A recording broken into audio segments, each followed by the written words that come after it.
BFG is directed by Steven Spielberg and stars Mark Rylance and Ruby Barnhill. And this movie is basically about one night, the main character, Sophie, the little girl who's in an orphanage, is just awake at night and she sees this giant walking around in the city and he captures her, and then they go to Giant Country. Literally just this place called Giant Country that nobody knows about. And at first Sophie doesn't really like the giant, but then they form a bond and she starts to call him the Big Friendly Giant, hence the BFG name. But it also turns out in Giant Country, Mark Rylance is actually really small compared to the other giants. The other giants are way bigger than him, and they're out to do no good. So basically throughout this movie, he and her have to stop those big giants and save the day. So guys, I was really excited for BFG. If you've been watching my channel, you know that I'm a huge Steven Spielberg fan. This guy is the best director who ever lived,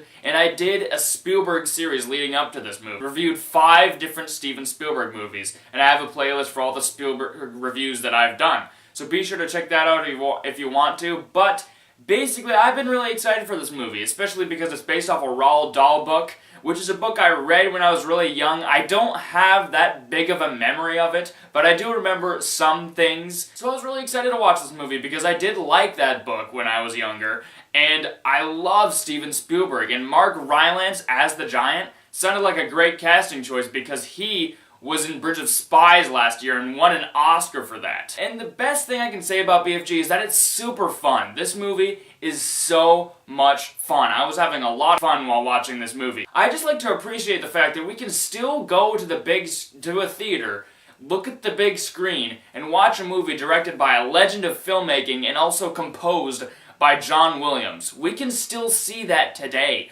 I just appreciate the fact that we live in a time when we can still do that. The movie is really led by the 2 main performances, one of them being Mark Rylance, who plays the giant himself. Now, Mark Rylance was in Bridge of Spies, Spielberg's last movie last year, and he won an Oscar Best Supporting Actor for that last year.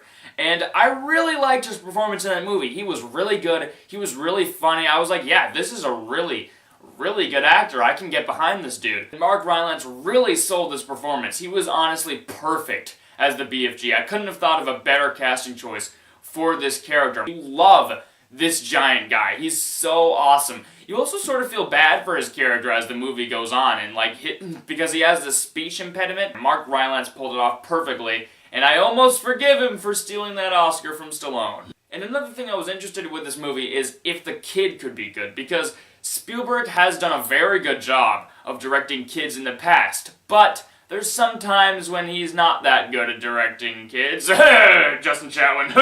And Ruby Barnhill was fantastic in this movie. Like, as a kid actor, she did such a good job in this movie. She was fantastic as this curious, funny character. The humor of this movie also works so well. A lot of the jokes are geared more for kids, but honestly, I found them funny. Like, I found a lot of jokes in this movie funny. Like, just the way the giants talk, their language is really funny. Another thing that they really made work in this movie is fart jokes. You've probably heard about that from other reviews you've seen for this movie. There is fart jokes in this movie, and they made them work. I'm not going to talk about it too long because if I do, it'll spoil the joke for you, but it actually works so well. I was surprised. There was literally some fart jokes that had me rolling in this movie. Like, they were so good. And the relationship between the BFG and Sophie worked really well. They had a very touching relationship. They were very good as this team, because it seems like this relationship could be creepy if done wrong,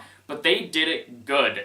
And I mean really good, because these two have a really touching relationship in this movie. For a lot of the movie, when they're in Giant Country, Sophie is literally the only live-action character, and she had to blend in with the CGI environment. And yes, there are some times when you can definitely tell that there's green screen behind her, and that bugged me just a little bit. It was a little bit distracting, but overall, it usually, most of the time, like 90% of the time, looked fantastic. The motion capture work from Mark Rylance looks incredible. I honestly thought that was makeup on Mark Rylance's face at several times, but I'm like, oh yeah, That's motion capture. Spielberg is so good at making CGI look real. I mean, we're getting to a time when CGI blends with reality, and this movie also really shows that very well.